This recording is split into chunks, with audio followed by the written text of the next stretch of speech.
Hello again, everybody. This is Mr. Everything, and I am coming back at you with another Wargaming and miniature video.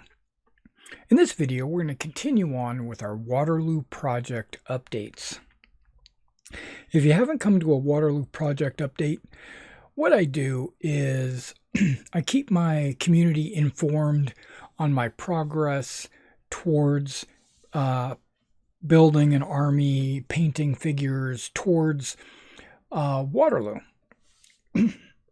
Now, if you watched any of the other videos,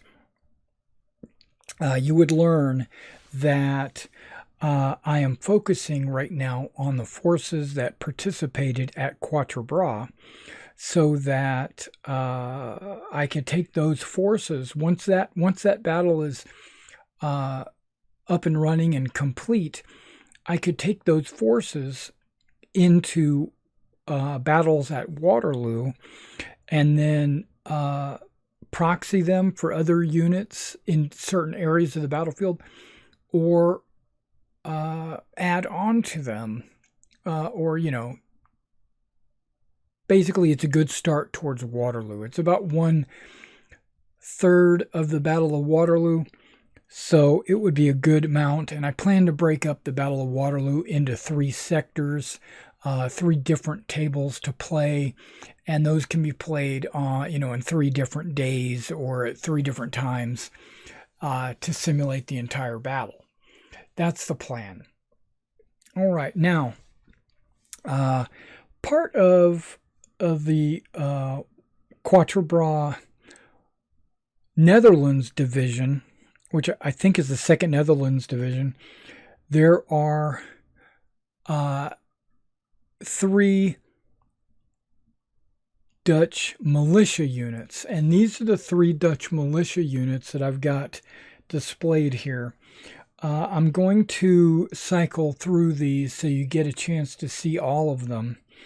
But this, these are front rank models. These are front rank models. They painted really well. I had a good time painting these. They came as 3 distinct separate sets of models. One of them is advancing, charging. There's one that's marching, and then there's one that's firing.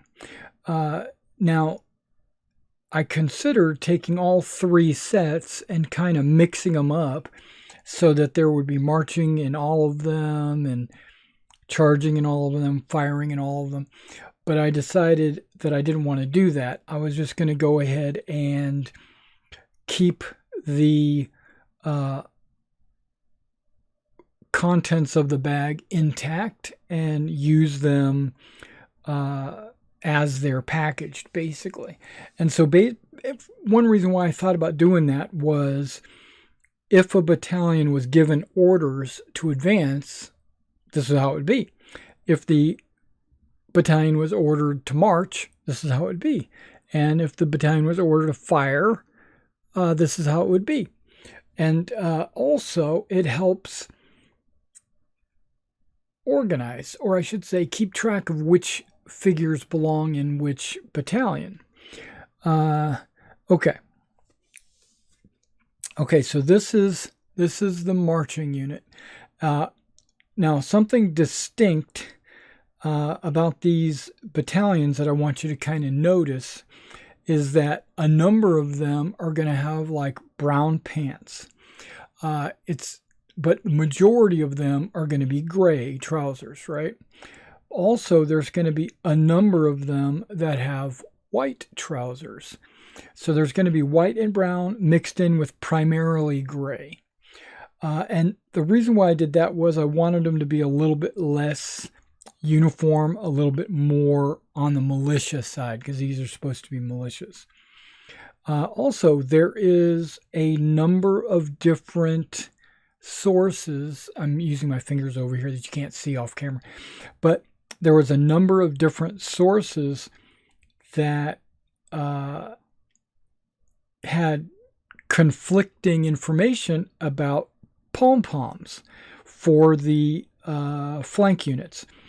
The center companies pretty much white across the board, but the flank companies had a mixture of orange or red or orange tips or red tips or orange bottoms or red bottoms. And so what I did was I decided to do all of them in orange. I didn't use any red. And I did like one company, which is usually a stand. And these are the ones that I would use to skirmish with, because I base these guys on the 2-figure bases, right? This one is solid orange, as you can see. And this one has the orange tips. All right, and also you'll notice that these are the GMB Militia flags, right? Because the orange is supposed to match their facings. All right, we got another battalion on here right now. We got the one that is in what is this, marching shoulder arms. These are also GMB flags, and the marching poses are almost identical. There is very subtle differences between their head positioning and their musket positioning, but it wasn't worth struggling over which one I should put in the front and which one I should put in the back. It was pretty much, they're all exactly the same, almost. And these, I went with orange tips and orange bases. So I kind of alternated them. Yeah. Yeah, the packs also come with 2 standard bearers, which I preferred to only have 1 standard in these battalions.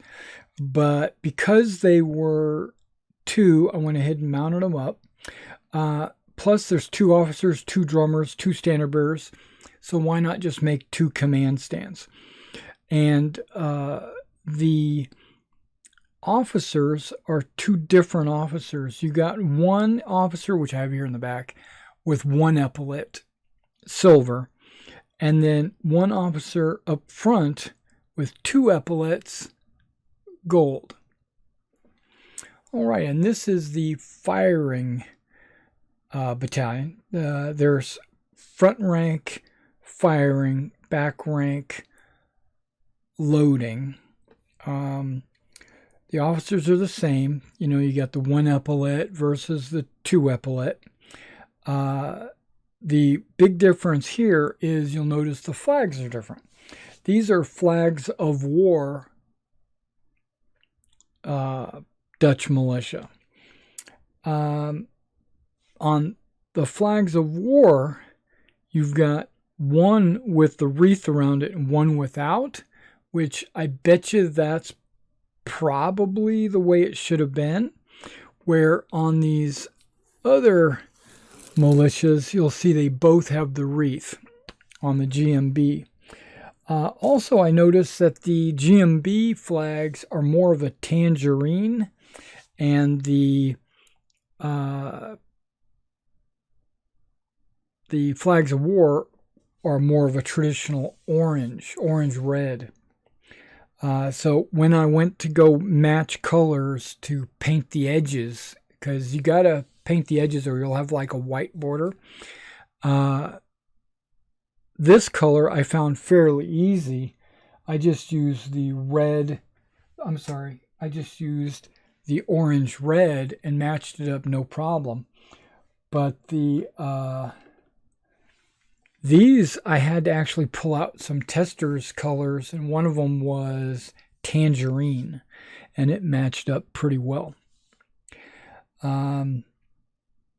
Yeah, I mean, these guys came out and they're looking pretty good. I'm digging it.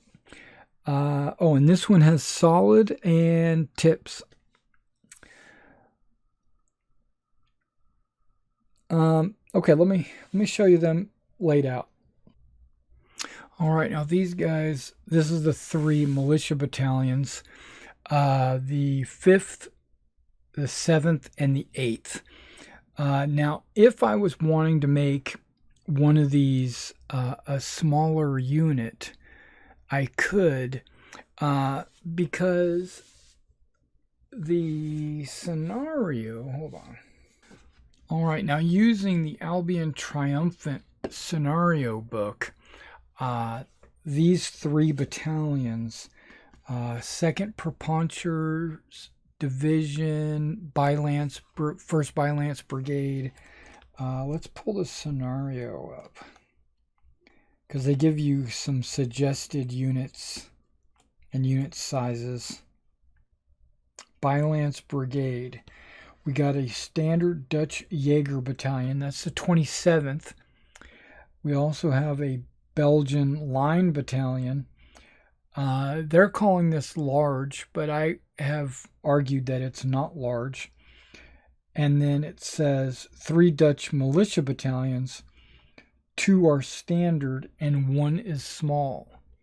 So the scenario thinks that this should be small. But when I go to my order of battle and I go to like the 7th Line Battalion at Quatre Bras was only 666 men. Not very ominous there, but yeah, 666. And in my opinion, that's normal. You don't get to large until you get to like 900 men. And then it has the 5th Battalion of Militia at 454 men. I considered anything over 400 to be large, but I'm not large, but standard and not small. I would consider like 300 to be small. I would consider maybe 400, maybe. But once you get to the 454, I consider that pretty standard sized. I do believe the basis of 6 bases,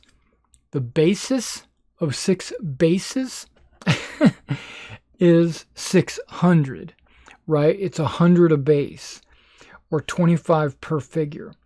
So if I really wanted, I could say that 4 bases would be the 5th Battalion, but that's not the way that is kind of a smaller battalion, but that's not the way I'm fielding small battalions. I'm fielding small battalions at 3 bases, which would be 300. And the way I might consider doing that is, I thought about this, and I mentioned this Wednesday when we were talking about this during our live stream, was I was going to take one of these battalions, and actually I was going to take the flag, second flag, out of every battalion. Okay, just set them off to the side. And then I was going to take a base of figures from this battalion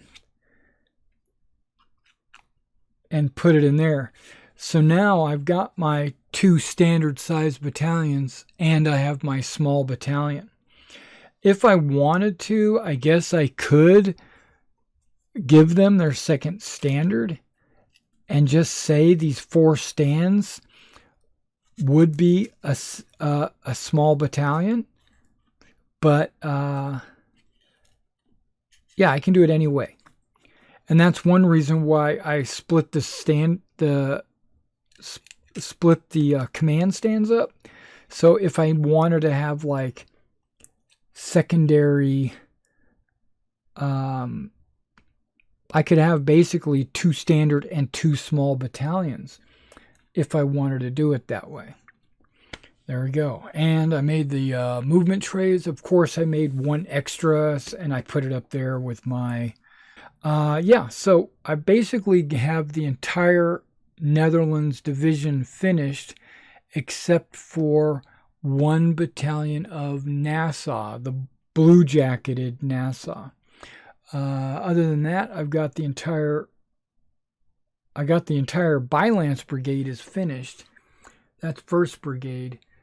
The 2nd Brigade is missing the 2nd Battalion of the 28th Regiment, which is the blue jacket, or what they call the orange NASAs, not the green uniformed ones. They're going to look a lot like these, actually. All right, so that should get you caught up, and yeah, we're chugging along. And remember, I slowed down a little bit on my Napoleonics for Waterloo because the demand at the store has increased. So basically, I'm doing a 2-for-1 kind of thing. I'm doing 2 for the store, 1 for personal, 2 for the store, 1 for personal. So, and I consider this 1. That's the way I get around it. All right. So, hey, and be sure to come check us out on Wednesday mornings, 11 a.m. From 11 to 1. We talk about wargaming and things like that. And I've got a few things to say this week. So I'll see you Wednesday, or I'll see you in the next update. All right. Catch you later.